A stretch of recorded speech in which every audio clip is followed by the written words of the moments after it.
Rabia Chowdhury is an attorney, advocate, and author. Ibrahim Hooper is National Communications Director for CAIR, the Council on American Islamic Relations. It's good to have both of you with us today. Rabia, I have to say, I was looking at your Twitter earlier this morning, and as we have these conversations about what needs to be done and what needs to be said, some of the most important conversations are the ones that are happening in homes around this country. And you tweeted about you and your husband in hushed tones, how you were going to have that conversation with your 10-year-old daughter. What did you say? Right. Well, first of all, thanks for having me. It's unfortunate circumstances to be here in. And yeah, the very first conversation that happened in our home last night was, what do we say when children wake up? And this morning, as she was eating her breakfast, my 10-year-old, my husband and I were just making silent movements at each other, like, should we talk now, should we talk later? And then I took him aside and I said, you know, what we need to tell her is that this, you know, some people were hurt because somebody who was angry, you know, decided to hurt some people. It was very far away from here. It was at mosques, and they were Muslims who were hurt, but that the community is rallying around them. Law enforcement and government and neighbors are coming together, and a lot of people love us and want to protect us, and everybody is very upset from this. In other words, I did not want her to feel like this incident is reflective in any way of how the greater society feels about Muslims in their midst. Which is such an important part of the conversation, that greater society. You know, we did learn today, a senior FBI official telling us that there is an uptick in domestic terror arrests, which does include far-right extremists, white nationalists, as we know, white supremacy. We know that mosques are on high alert around the country. Sort of to Rabia's point, though, here, Ibrahim, what else do you need? This isn't just about making sure that the Muslim community in this country and around the world feels safe. That is an important part of what's happening today. But what do you need from the broader community in this moment? If you read the manifesto of this terrorist, he clearly wants to divide people. He wants to spread hate. He wants to spread division. He wants people to be fighting each other to achieve whatever bizarre ends he's seeking. So the answer is to come together. The answer is to be unified across racial, across ethnic, across religious lines. Express solidarity. Get to know one another.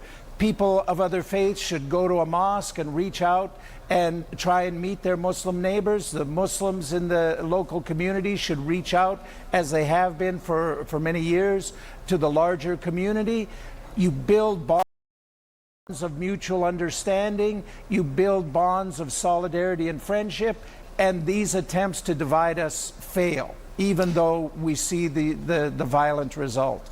Do you think those bonds are being built at this point? We talk so much about, and because it needs attention, how divisive things have become in this country, Ibrahim. But do you think those bonds are being built right now? Unfortunately, we have our nation's top leaders, and I'm talking about President Trump, mainstreaming bigotry and bringing bigotry and division as a source of governance. President Trump governs based on fear and lies. He governs based on the anti-immigrant invasion that he falsely portrays at our southern border, and that is reflected in the manifesto of this terrorist.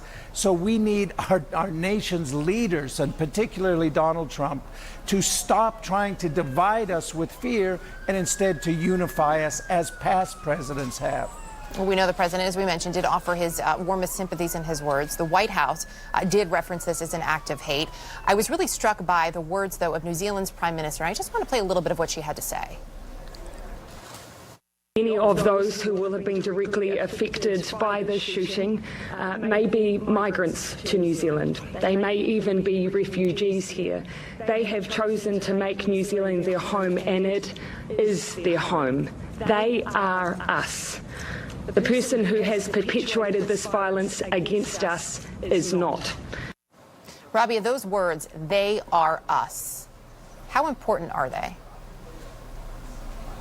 I mean, they're extremely important in terms of showing solidarity to the Muslim community. But, you know, just quickly to Ibrahim's point about what's happening in the top leadership right now, I will say that anti-Muslim sentiment has been in this country since 9/11. It is peaking in more recent years, but it also has something to do with liberal complicity. There's been a lot of silence on the left. It really took the extreme bigotry of this administration to make liberals and progressives come forward and actually accept what Muslims for years have been saying, that listen, there's a rise in hate crime, there's a rise in anti-Muslim sentiment. Take Islamophobia seriously. And I would say, so that's a silver lining coming out of the last couple of years, is that there has suddenly been an awareness that, wait a minute, this is an issue, there is hateful rhetoric, and we have been quietly accepting it for all these years. And that's how we got this far. And it's not just Muslims that are targeted, it's the African American community, the Jewish community, the Sikh community. All minorities communities are being targeted, and that creates its own level of solidarity. And that is a conversation we need to keep having, to reminding people that this is happening, to drown that out. Rabia Chowdhury, Ibrahim Hooper, appreciate you both.